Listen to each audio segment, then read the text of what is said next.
Utos ni Vice President Sara Duterte ang pagpapaubaya ng 125 million pesos na confidential funds sa dating head ng kanyang security personnel ayon sa testigong si Gina Acosta. Ang detalye ng 16th day ng impeachment trial, hatid ng ating Senate correspondent Daniel Manalastas.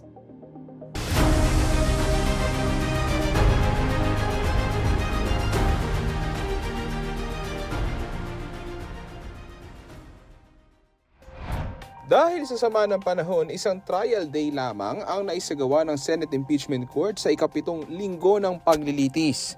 Pero pasabog naman ang testimonyang binitawan ni Gina Acosta, ang dating Special Disbursing Officer ng Office of the Vice President. Ang nag-utos po sa akin na i-release ang pera na 125M sa security officer na si Colonel Lachica ay si Ma'am Sara Duterte.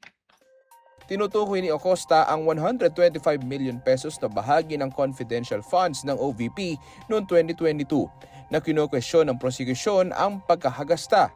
Bago magsimula, hiniling nilang ideklarang hostile witness si Acosta.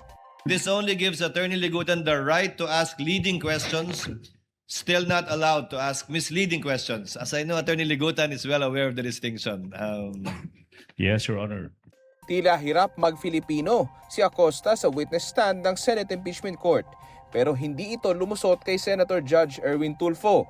Binasa ni Tulfo ang transcript ng investigasyon ng Kamara sa issue at diretso namang sumasagot sa Filipino si Acosta.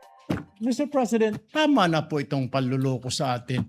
Kahit po yung mga Bisaya po nakaintindi ng Tagalog, nakakasalita ng Tagalog, ano tayo sa ibang bansa? Ano tayo, mga Hapon, mga Chinese? Sinubukan din ng prosekusyon na i-recreate ang daan-daang milyong pera na winidraw umano ni Acosta mula sa confidential funds ng OVP. Pero pinalagan ito ng depensa. Yung 1 million pesos, kamukha ba ng isang bundle na ito? Your Honor, Wait. these appear to be just blue-colored lengthwise papers wrapped in plastic with 10 bundles each. How is this an accurate representation of? Because we don't have 125 million pesos in cold cash. So we had to resort to technology. Pero ito lang ang sinabi ni Acosta sa huli. Basta nakabalot lang po siya ng silupin, Your Honor, tapos binilang po namin. Sa simula ng paglilitis noong August 17, namataan sina Attorney Lorna Capuna na lumapit sa defense panel.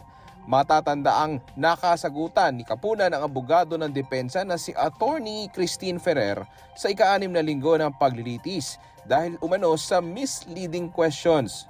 Nagyakapan ang dalawa, pero ang tanong, bati na ba sila? She called me mommy.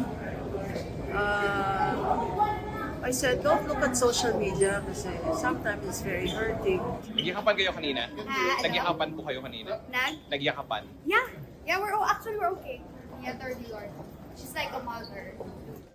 Sa August 24, ipagpapatuloy ng prosekusyon ang direct examination nila kay Acosta.